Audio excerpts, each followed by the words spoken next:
अस्सलाम वालेकुम students, welcome to my YouTube channel. आज हम कोशेंट लॉ ऑफ लॉग का प्रूफ सीखेंगे। प्रीवियस वीडियो में हमने सीखा था प्रोडक्ट लॉ ऑफ लॉग, तो तकरीबन उसी से मिलता जुलता उसका मेथड है। तो आइए स्टार्ट करते हैं इसको।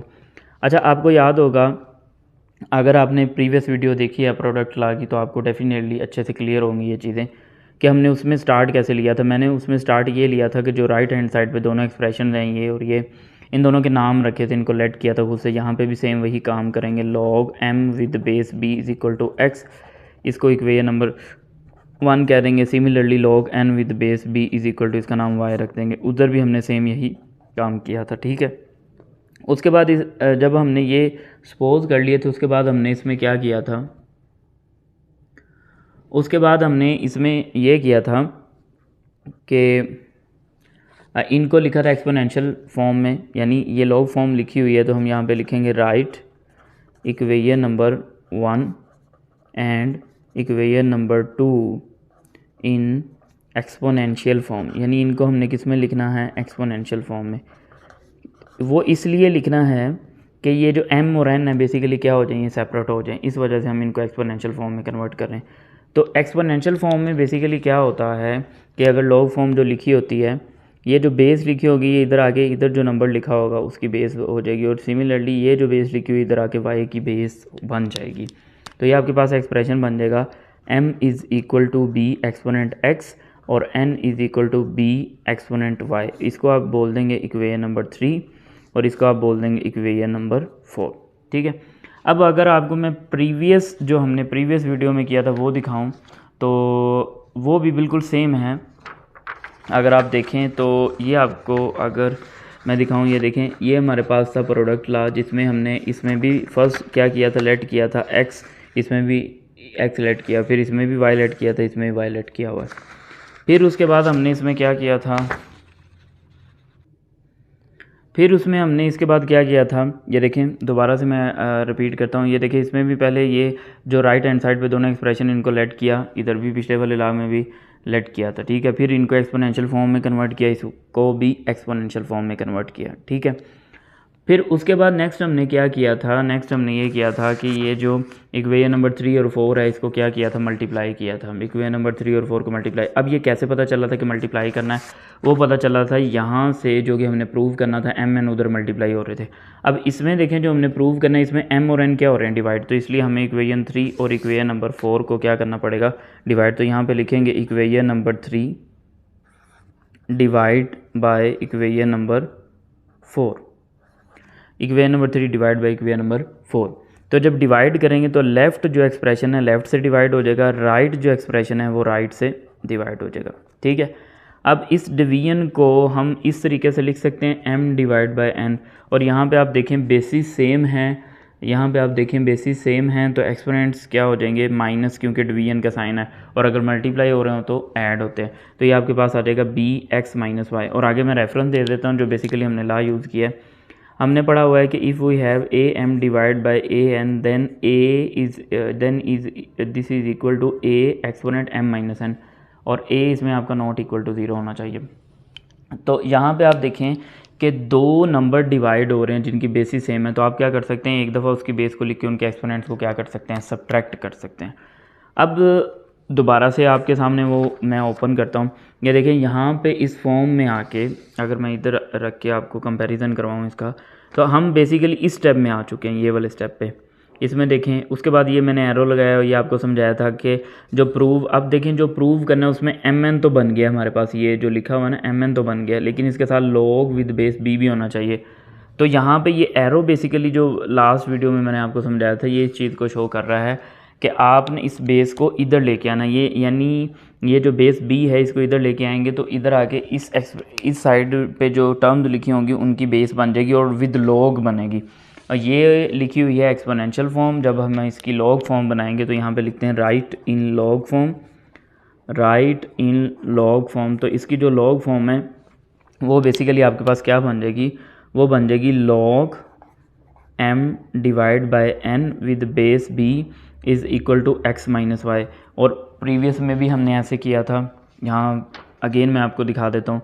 ये देखें, जब हम इस बेस को हमने इधर शिफ्ट किया तो ये बन गया log mn with base b is equal to X plus Y, और इसमें क्या आ रहा है x माइनस वाई, इसमें क्या था इस साइड पे मल्टीप्लाई, और इसमें क्या है डिवाइड, बस इतना सा डिफरेंस है। ठीक है, अब आप देखें कि ये जो एक्सप्रेशन है इस लेफ्ट हैंड साइड वाले एक्सप्रेशन से क्या हो रहा है, मैच हो रहा है, यानी लेफ्ट हैंड साइड तो बन गया लेकिन राइट नहीं बना। तो जैसा कि आपको पता है स्टार्ट पे हमने x किसी एक्सप्रेशन इसका नाम रखा था और y इस एक्सप्रेशन का नाम रखा था, तो वापस इधर हम क्या कर देंगे, उसकी जगह x और y की जगह वैल्यूज़ पुट कर देंगे। तो इधर लिखेंगे putting values of x and y, x और y की वैल्यूज़ पुट कर देंगे। तो यह आ जाएगा log m divide by n with base b is equal to log m with base b minus log n with base b, यानी x की जगह ये वाली वैल्यू आ गई और y की जगह ये, और ये हमने ली है इक्वेशन नंबर 1 और 2 से। तो ये आपका जो है सेकंड जो लॉ है जो कि क्वेश्चन लॉ था वो भी प्रूव हो गया। अब इसकी स्टेटमेंट जो है वो भी मैं आपको समझा देता हूँ कि बेसिकली इसकी स्टेटमेंट क्या है। स्टेटमेंट मैं आपको बुक से ही समझा देता हूँ। जो नेक्स्ट है हम इसकी एग्जांपल कुछ लिखेंगे ताकि इसको अप्लाई कैसे करना है। ये देखें बुक पे इसकी स्टेटमेंट लिखी हुई है, इसको ज़रा अच्छे से माइंड में रखना है। जिस तरह प्रोडक्ट की भी हमने स्टेटमेंट पढ़ी थी, logarithms of quotient of two numbers is equal to the difference of their logarithm, यानी इसमें बेसिकली ये कहा जा रहा है कि जब कोशेंट ऑफ टू अगर दो नंबर डिवाइड हो रहे हैं तो उनका जो लॉगरिथम होगा वो इक्वल होगा किसके, डिफरेंस के, और वो डिफरेंस किसका होगा, दे लॉगरिथम, यानी उन नंबर्स का जो कि डिवाइड हो रहे हैं। बेसिकली यहाँ पे जो बताया जा रहा है कि अगर दो नंबर ये डिवाइड हो रहे हैं एम एन और उनके साथ लॉग लिखा हुआ है, ये इक्वल होगा इन दोनों के लॉगरिथम के डिफरेंस के। ठीक है जी, यानी दोनों के साथ लॉग भी आएगा और डिवाइड किस में चेंज हो जाएगी, सब्ट्रैक्शन में, provided that all the logarithm are divide, और ये आपको प्रोवाइड करेंगे कि जो है लॉगरिथम वो क्या होंगे, डिफ़ाइन होंगे। डिफ़ाइन का मतलब उनका कोई एग्जैक्ट आंसर आएगा। ठीक है, अब हम देखते हैं कि डिफरेंट एग्जांपल की मदद से इसको बेसिकली क्वेश्चन में किस तरह से इन चीज़ों को अप्लाई करना है। चलें जी, ये आपके सामने मैंने कुछ एग्जांपल लिखी हैं जिसमें हम सीखेंगे कि बेसिकली ये क्वेश्चन लॉ इसको क्वेश्चन में किस तरह से अप्लाई करना है। तो ये आपके पास दो नंबर लिखे हुए हैं, एक 13 है दूसरा 7b है। बेसिकली नीचे जो लिखा हुआ एक नंबर नहीं है, दो हैं, 7 भी है और b भी है। देखते हैं कि इसको किस तरह से सॉल्व करना है। अब आप देखिए नीचे जो डिनोमिनेटर में नंबर लिखे हुए ये मल्टीप्लाई हो रहे हैं, और लास्ट वीडियो में हमने जो प्रोडक्ट लॉ सीखा था उसने बताया था कि अगर मल्टीप्लाई हो रहे हों और सिंगल लॉग लिखा हो तो हम उसको एडिशन में चेंज करेंगे। तो बेसिकली यहाँ पे देखें, यहाँ पे प्रोडक्ट लॉ भी अप्लाई हो रहा है, प्रोडक्ट लॉ भी और कोशेंट लॉ भी। ठीक है, तो देखते हैं कि हम इसमें पहले कौन सा लॉ लगाते हैं। आपने ये वाला रूल पढ़ा होगा जिसको बोलते हैं बोर्ड मास। इसमें जैसा कि आपको पता है कि पहले डिवाइड आता है और फिर जो है मल्टीप्लिकेशन को आप सॉल्व करते हैं। ठीक है, तो यहाँ पे बेसिकली हम पहले इनको डिवाइड करेंगे अकॉर्डिंग टू सेकंड लॉ, यानी कोशेंट लॉ के अकॉर्डिंग के log numerator minus log denominator. अब इस एक्सप्रेशन को देखें, ये डबल लिखा हुआ है। अगर तो ये दो डिजिट लिखे होते तो फिर तो कोई मसला नहीं था। एक अल्फ़ाबेट है एक डिजिट है, इसका मतलब मज़ीद सिंप्लीफिकेशन हो रही है। log 13 माइनस, अब यहाँ पे लिखेंगे log 7 प्लस log b। अब बहुत सारे स्टूडेंट यहाँ पे ये ब्रैकेट लगाना भूल जाते हैं, तो ये मिस्टेक आपने नहीं करनी। तो ये हो जाएगा log 13, इस माइनस को अंदर मल्टीप्लाई करेंगे log 7 minus plus minus log b, ये माइनस और ये प्लस मिलके माइनस हो गए। ठीक है, तो इस तरह से इसका आंसर आएगा इस क्वेश्चन का। यानी इतना नहीं है कि अब आप जस्ट इतना ही लिखते हैं, नहीं भी ख़त्म हो जाएगा। बेसिकली ये दो इस तरह के जब हम क्वेश्चन करेंगे तो आपको इन लॉज की एडवांसमेंट और ज़्यादा समझ आएगी।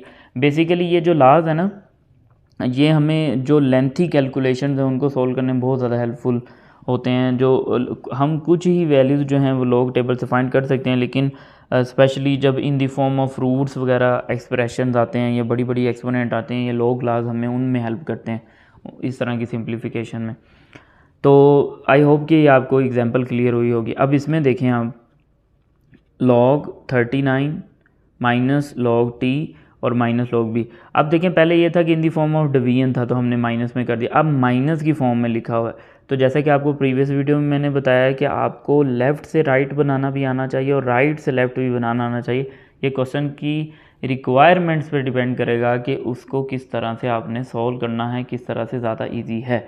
सम टाइम क्वेश्चन में ऐसे भी बोलते हैं कि सिंगल लॉग की फॉर्म में लिखा होता है, आपको बोलते हैं कि इन दी फॉर्म ऑफ एडिशन या सब्ट्रैक्शन लिखिए, और सम टाइम ऐसे होता है कि एडिशन सब्ट्रैक्शन की फॉर्म में लिखा होता है, आपको कहते हैं राइट इन सिंगल फॉर्म। तो इसलिए आपको दोनों साइड से अप्लाई करना आना चाहिए।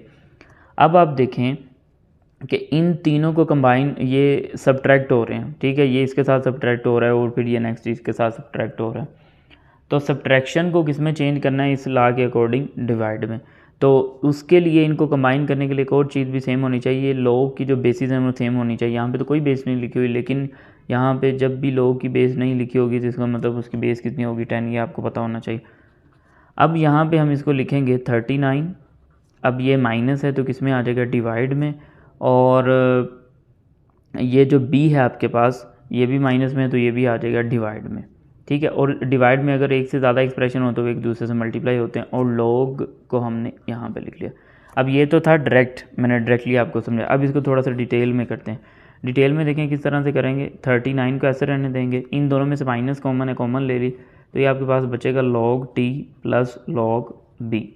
अब आप देखें ये दोनों एक्सप्रेशन ऐड हो रहे हैं, log लिखा है दोनों के साथ और बेसिस भी सेम है, तो ये बेसिकली आपके पास बन जाएगा log 39 माइनस log tb, यानी एडिशन किस में कन्वर्ट हो जाएगी, प्रीवियस वीडियो के अकॉर्डिंग, प्रोडक्ट लॉ के अकॉर्डिंग किस में चेंज हो जाएगी, मल्टीप्लिकेशन में। अब देखें दो एक्सप्रेशन सिर्फ लिखे हैं और दोनों के दरमियान माइनस है, इनकी बेसिस भी सेम है, तो हम इनको इन दी फॉर्म ऑफ डिवीजन लिख सकते हैं। तो मैंने आपको दोनों मेथड बता दिए हैं, आपको जो मेथड आसान लगेगा आपने उस मेथड से इसको सॉल्व कर लेना। एक थोड़ा सा डिटेल था और एक थोड़ा डायरेक्ट था, ठीक है। तो आज का लेक्चर हमारा यहाँ पे कंप्लीट होता है। एक चीज़ रह गई यहाँ पे जो हमने डिस्कस नहीं की, इसकी स्टेटमेंट, ये भी आपको पिछले प्रोडक्ट लॉ की जो स्टेटमेंट मैंने बताई थी कि उस तरह से ये भी आपको पेपर में पूछा जा सकता है कि state and prove question law of log, तो आपको ये स्टेटमेंट भी अपने माइंड में रखनी होगी। बेशक किसी और अल्फ़ाबेट्स के साथ भी आप इनको प्रूव कर सकते हैं। फॉर एनी पॉजिटिव नंबर्स, पिछले में ये था कि रियल नंबर्स थे आपके mn, यहाँ पे कह रहे हैं कि पॉजिटिव नंबर्स होने चाहिए। Positive numbers mn and b where b not equal to 1, वही मतलब बेस अगर आपकी 1 हो जाएगी तो ये फिर अनडिफाइंड हो जाएगा ये एक्सप्रेशन, ठीक है। तो आज का लेक्चर हमारा यहाँ पे कंप्लीट होता है। आई होप कि आपको समझ आई होंगी चीज़ें कि प्रूव किस तरह से करना है, फिर क्वेश्चन में किस तरह से अप्लाई करना है। लेकिन फिर भी अगर कोई कन्फ्यूजन है तो आप कमेंट्स में मुझसे पूछ सकते हैं। वीडियोस अच्छी लग रही हैं, आपको अच्छे से समझ आ रही है, और आप, जो कि मैं अक्सर आपसे बोलता रहता हूँ, आप अपने नोट्स भी साथ साथ प्रिपेयर करें अगर आप एग्ज़ाम में अच्छे मार्क्स लेना चाहते हैं। तो अगर आपको मेरा काम या मेरी वीडियोस अच्छी लग रही हैं तो वीडियोस को ज़रूर लाइक करें। चैनल पे अगर आप न्यू हैं तो चैनल को भी सब्सक्राइब करें, और अपने क्लास फेलोज, अपने दोस्तों के साथ भी वीडियोस को शेयर करें। अल्लाह हाफिज़। इंशाल्लाह नेक्स्ट वीडियो में हम नेक्स्ट जो लॉ है, थर्ड लॉ और पावर लॉ, उसका प्रूफ सीखेंगे कि किस तरह से करना है, और इसको एग्जाम्पल की मदद से समझेंगे कि किस तरह से उसको भी क्वेश्चन में, जब हमारे पास क्वेश्चन आएंगे, किस तरह से अप्लाई करना है।